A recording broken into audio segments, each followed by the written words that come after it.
ఖుదా చాలా కరుణామయుడు షెహన్షా, ఏనాటికైనా కరుణిస్తాడు. నేను దావాలోని పీర్షా కలందర్ సమాధి వద్ద తమరి కోసం ప్రార్థనలు చేసొచ్చాను. ఖుదా కరుణ చూసారా షెహన్షా, నేనిక్కడికి రావటానికి ముందే నా ప్రార్థనలు ఫలించిపోయాయి. చాలా ఆనందంగా ఉంది. అభినందనలు అందుకోండి.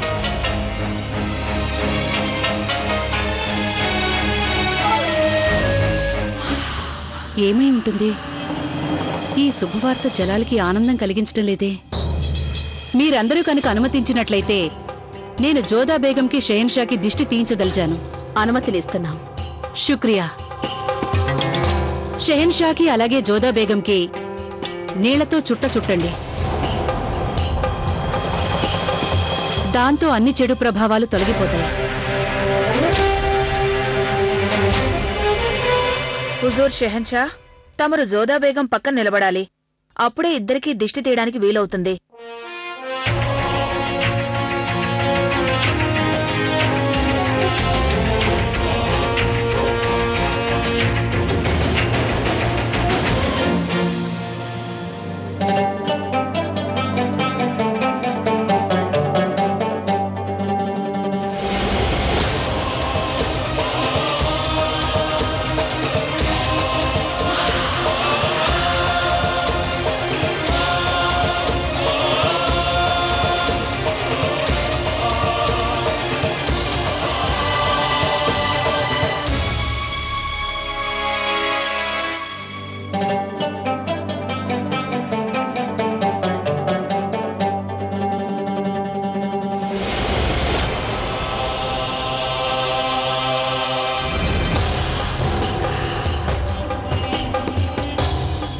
ఏదో జరిగింది.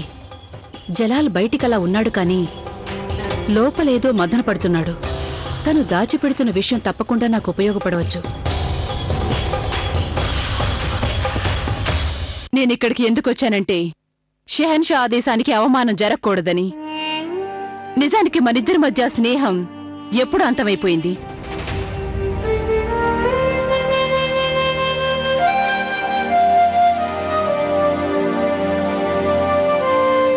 రుకయ్య, మీకిలా కోపం రావటం సమంజసమే. ఇక మా ఆదేశం సంగతి అంటారా? మీరు మా ఆదేశాన్ని దేన్ని పాటించాల్సిన అవసరం లేదు. మీరు మాకు స్నేహితురాలు గనక మేము మీతో కొంచెం మాట్లాడాలనుకుంటున్నాం. నేను ఒకప్పుడు నా స్నేహితుడితో మాట్లాడేదాన్ని. అతను నా నుంచి ఏది దాచేవాడు కాదు. ఇప్పుడు నేను నా స్నేహితుడిని పోగొట్టుకున్నాను. సెలవిప్పించండి.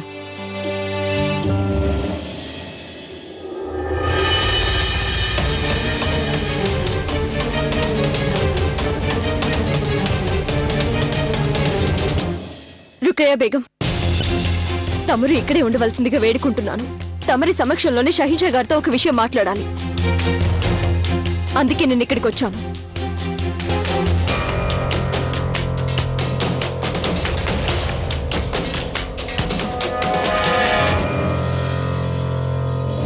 నేను మీకేదో చెప్పాలని రాలేదు, మిమ్మల్ని అడగాలని వచ్చాను. మీరు మీ వాగ్దానాన్ని ఎందుకు అతిక్రమించారు? వివాహానికి ముందు తమరు నాకు వాగ్దానం చేశారు, నేను సదా నా మతాన్ని పాటించవచ్చన్నారు. దాన్ని నిలబెట్టుకోవడానికి తమరు మొఘలాయి సామ్రాజ్యంలోని మత పెద్దలను ఎదిరించడానికి సిద్ధపడ్డారు. అలాంటప్పుడు నా మానానికి సంబంధించిన వాగ్దానాన్ని తమరు ఎందుకు ఉల్లంఘించారో సమాధానం చెప్పండి నాకు. చెప్పండి షహిన్షా. తమరు నాకు వాగ్దానం చేశారు. మీరు నా ఇష్టానికి వ్యతిరేకంగా నన్ను తాకనని మాటిచ్చారు. మరి ఆ వాగ్దానాన్ని ఎందుకు అతిక్రమించారు? తమరు తలుచుకుంటే తమరి కోరికను తీర్చుకోవడానికి తమరికింకా ఎన్నో మార్గాలున్నాయి కదా. అలాంటిది తమరు నన్ను ఎందుకు ఎంచుకున్నారు? ఎందుకు? నా మీద తమరికి ఇసుమంతైనా ప్రేమ లేదు. మీరు ద్వేషంతోనే నా మీద పగ తీర్చుకోవడానికి ఇంత నీచానికి ఒడిగట్టారు కదా షహిన్షా. ప్రతీకార వాంఛతోనే మన మధ్య సంబంధం ఆరంభమైంది. చెప్పండి షహిన్షా, తమరు ఆ పని ఎందుకు చేశారు? నన్ను నమ్మించి ఎందుకు మోసం చేశారు తమరు? నా ఇష్టం లేకుండా నన్ను ఎందుకు తాకారు షహిన్షా? ఎందుకు? జోదా బేగం అడిగే ప్రశ్న సమంజసంగానే ఉంది. ఇదే ప్రశ్న నా మెదడును కూడా తొలిచివేస్తోంది. అసలు జలాల పని ఎందుకు చేసినట్టు? మౌనంగా ఉండకండి. నేను అడిగిన ప్రశ్నకి సమాధానం చెప్పండి. ముగ్గుణ్ణి కొట్టి మొగసాలికెక్కినట్టు చాలా తెలివైన వారే మీరు జోధా బేగం. రుకయ్య బేగం దృష్టిలో మమ్మల్ని కించపరచడానికి గొప్ప మార్గం ఎంచుకున్నారు. మాకు జవాబు చెప్పండి షహీన్షా. మేము మీరడిగే ప్రశ్నలకి జవాబు చెప్పాల్సిన అవసరం లేదని మేము భావిస్తున్నాం. మమ్మల్ని ప్రశ్న అడిగే హక్కు ఏ ఒక్కరికి లేదు. అసలు ప్రశ్నలు అడగవలసింది మేం జోధా బేగం. మీతో కలిసి ఆ పాపానికి పాల్పడింది ఎవరని మేము అడగాలి. ఇందుకేగా అన్నారు మీరు షెహన్షా, నా సమక్షంలో ఏ ప్రశ్నకైనా జవాబు చెప్పడానికి తమరు సంకోచించనన్నారు. మరైతే చెప్పండి జవాబు. జోధా బేగం మిమ్మల్ని ఒక ప్రశ్న వేశారు. ఏ కారణం వల్ల మీరు ఆవిడకిచ్చిన వాగ్దానాన్ని అతిక్రమించారు?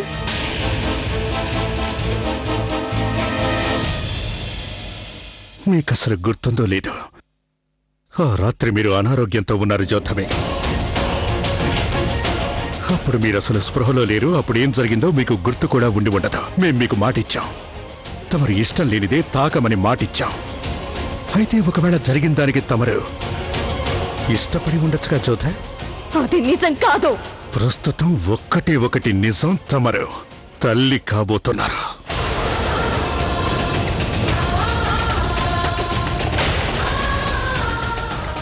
ఇక చాలు జోధా బేగం, మీతో ఇక మాట్లాడడానికి మాకు ఆసక్తి లేదు. వెళ్ళొచ్చు మీరు.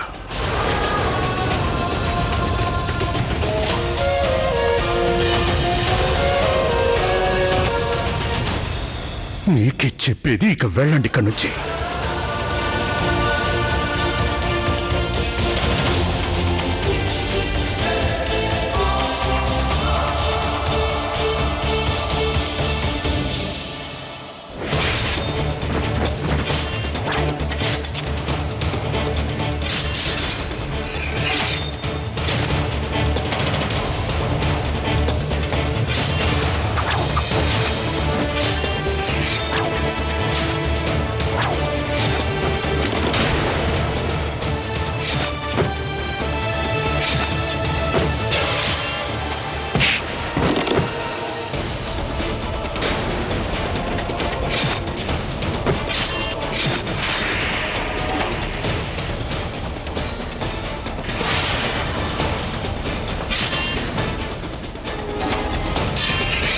ఖాన్ గారు, తమరు జలాలను ఆపలేరు.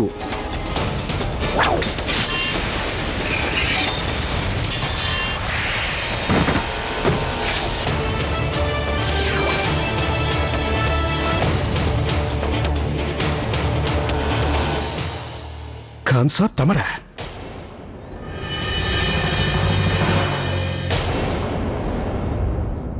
కేవలం నన్నొక్కడే కాదు హుజూర్, కర్వాల యుద్ధం అభ్యసిస్తూనే ఇక్కడున్న సైనికులందరినీ గాయపరిచారు తమరు. చూడండి.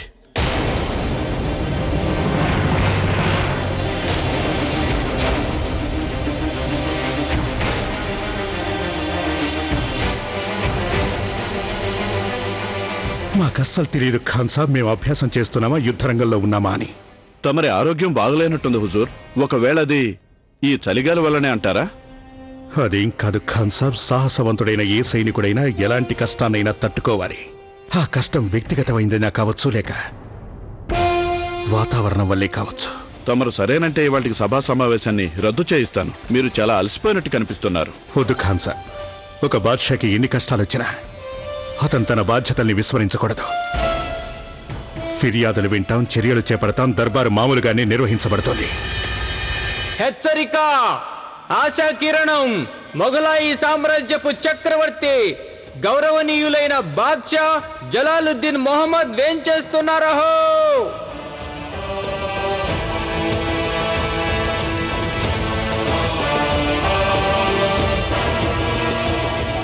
ఫిర్యాదులతో వచ్చిన వారిని ప్రవేశపెట్టండి. షహీన్షా గారికి జయము జయము. నీ ఫిర్యాదేమిటో వినిపించు. జనాబ్, మేము బంధువుల ఇంట్లో పెళ్లికి వెళ్తూ పొరుగున ఉన్న హమీద్కు ఇల్లు అప్పగించాం, కానీ అతనే ఇంట్లో దొంగతనం చేశాడు. ఈ ఆరోపణ గురించి నువ్వేమైనా చెప్పదలిచావా? హుజూర్, తప్పైపోయింది, దయచేసి క్షమించండి. దొంగతనానికి శిక్ష చేతులు నరకడం. అతని చేతులు నరికి వేయండి, తీసుకెళ్ళని వెండి.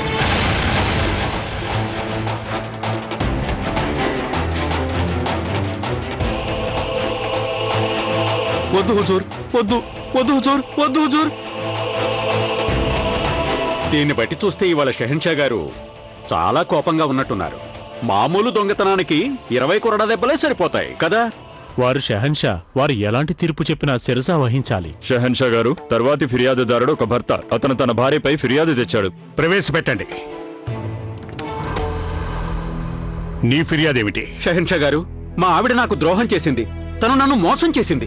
ఏమిటా మోసం? నా భార్య పెద్ద తప్పు చేసింది హుజూర్. తన కడుపులో పెరుగుతున్న బిడ్డ నా బిడ్డ కాదు. అది దాని పాపానికి ఫలితం. నేను వజ్రాల వ్యాపార నిమిత్తం కొన్ని నెలల పాటు ఈ ఊళ్ళో లేను. కానీ నేను తిరిగి వచ్చేసరికి మా ఆవిడ కడుపుతో ఉన్నట్టు నాకు తెలిసింది.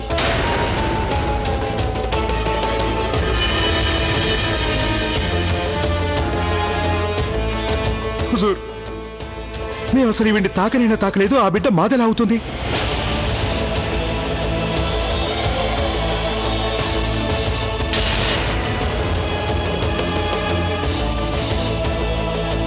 నాకు న్యాయం చేయండి హుజూర్.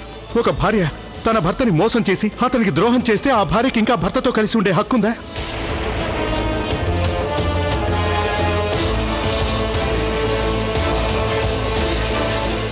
నీపై వచ్చిన ఆరోపణకి నువ్వు చెప్పేదేమైనా ఉందా? నేను ఒకటి మాత్రం చెప్పగలను హుజూర్. నా కడుపులో పెరుగుతున్న బిడ్డ పాపానికి ఫలితం కాదు, అది అనురాగానికి చిహ్నం.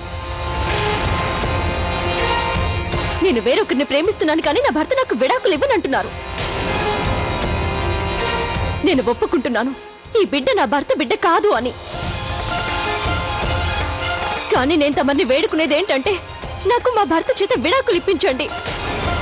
అయినా ఇందులో నా తప్పే ఉంది హుజూర్. నేను ఎంతో నిజాయితీగా తనని పెళ్లి చేసుకున్నాను. నా మనసులో పెట్టుకుని తనని ఎంతగానో ఆరాధించాను. తనకి సకల సుఖాలు ఇవ్వడానికి ప్రయత్నం చేశాను. తనకి స్వేచ్ఛనిచ్చాను. కానీ తను నా మంచితనాన్ని దుర్వినియోగం చేసుకుంది. నాకు నమ్మక ద్రోహం చేసింది హుజూర్. అసలు నమ్మకమే లేకపోతే ఇక నమ్మక ద్రోహం ఎలా సహించా? మా వివాహం మా ఇష్టానికి వ్యతిరేకంగా జరిగింది.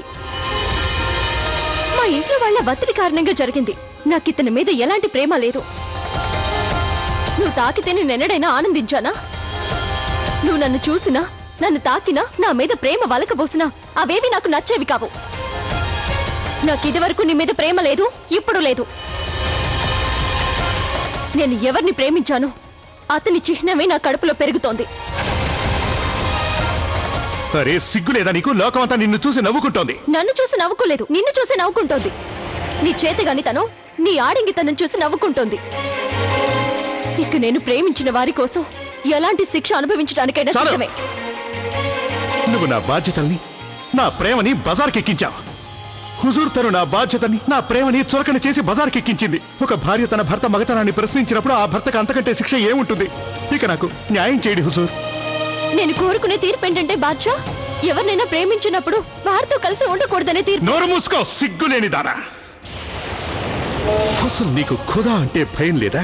నువ్వు పెళ్లి చేసుకున్న దానివై ఉండి ఒక పరాయి పురుషుడితో అక్రమ సంబంధం పెట్టుకుంటావా? అంటే నువ్వు నీతి నిజాయితీలని మాన మర్యాదల్ని వదిలేశావు. తన బాధ్యత నిర్వహించడం మన మతానుసారం ఒక పెళ్లైన స్త్రీకి ఎంతో ముఖ్యం. ఇది మామూలు నేరం కాదు, నీచమైన నేరం. నువ్వు నీతిని అతిక్రమించడమే కాదు, మత సంబంధమైన అన్ని చట్టాల్ని కూడా అతిక్రమించావు. ఖాజీ సాబ్, వీళ్ళిద్దరికీ వెంటనే విడాకులకు ఏర్పాటు చేయండి. అలాగే ఆ ప్రాంతపు అధికారులకి ఈ స్త్రీ మీద కన్నేసి ఉంచమని చెప్పండి. ఎందుకంటే అప్పుడే మేము తనకు శిక్ష విధిస్తాం. ఆ శిక్ష ప్రభావం బిడ్డ మీద పడకూడదు. అందువల్ల ఆ బిడ్డ పుట్టిన తర్వాత శివుడికి అందరి ముందు నడి వీధిలో రాళ్లతో కొట్టి చంపే శిక్ష విధిస్తాం.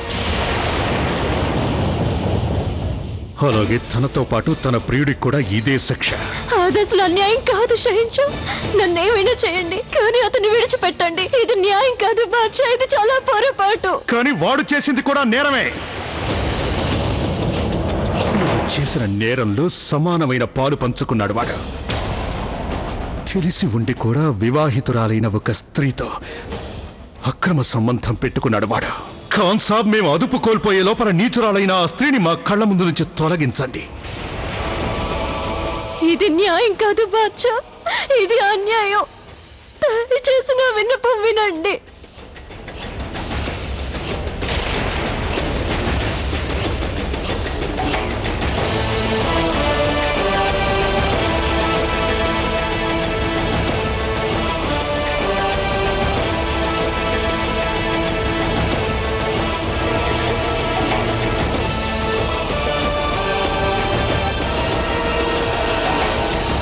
నా బ్రతుకు మీదే విసుగొస్తోంది మోతి.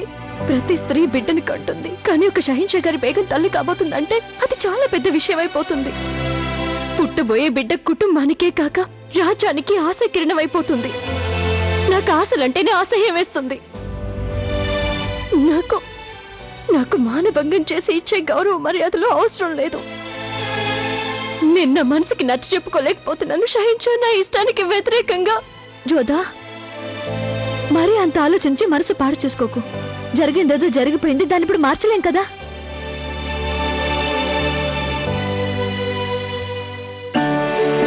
ప్రణామాలు అత్తయ్య గారు. చిరంజీవిగా వర్ధిల్లు. బయానా ఇంకా బదాయిన్ నుంచి పెద్ద మౌలా సాహబ్ నిన్ను నీ కడుపులో బిడ్డను దీవించడానికి వేంచేశారు. నాతో రామ్మా. జలాల్, పుట్టనున్న బిడ్డని దీవించటానికి కొందరు పేరుగల మౌల్వీలు వచ్చున్నారు. వారి దీవెనలే మొగలాయి సామ్రాజ్యానికి రాబోయే వారసుడికి ఎంతో ముఖ్యం కాగలవు. అందుకని మీరు వచ్చి వారిని చూడాలని నా కోరిక. కానీ పుట్టబోయేవాడు అటు మొఘలాయి కాదు, ఇటు మా వారసుడు కాదు పెద్దమ్మ. కానీ ఈ సంగతి మేము ఎవరితోనూ చెప్పుకోలేము. మమ్మల్ని ఎలా మోసగించారో ఏ ఒక్కరికి చెప్పుకోలేము. ఏమై ఉంటుంది? మౌలానా సాబ్ మొగలాయి సామ్రాజ్యపు వారసుని దీవించటానికొచ్చారు. కానీ ఈ సంగతి విని కూడా జలాల్ మొహంలో ఆనందం కనిపించలేదు. చాలా పరధ్యానంగా ఉన్నాడే. జలాల్, నేను చెప్పింది మీరు వినిపించుకున్నారా? విన్నాం పెద్దమ్మ, మేము విన్నాం. చాలా సంతోషంగా ఉంది. పదండి.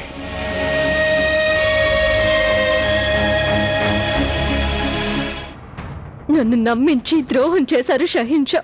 జీవితాంతం నాకు ఈ బాధ నుంచి విముక్తి లేదు. జీవితంలో ఇంతవరకు మీరు వంచినట్లుగా మమ్మల్ని ఎవ్వరూ వంచలేదు జోధా బేగం.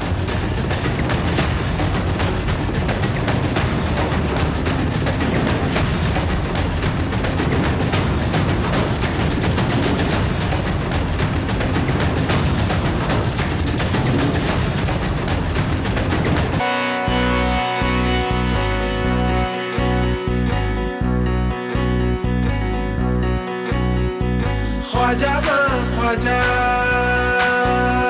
మా ప్రాణమైపోవా అలీ ప్రేమకు పాత్రుడవయ్యావు. ఖ్వాజా మా ప్రాణమైపోవా అలీ ప్రేమకు పాత్రుడవయ్యావు. ख्वाजा మా ప్రాణమైపోవా ख्वाजा మా ప్రాణమైపోవా. పేదవాని గతినే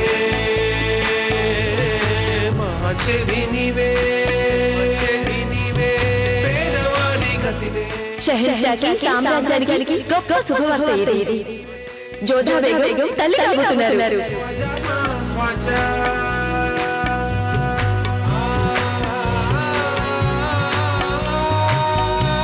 నీదు దర్బారులో ఖ్వాజా కాంతులెన్నో విరిసే.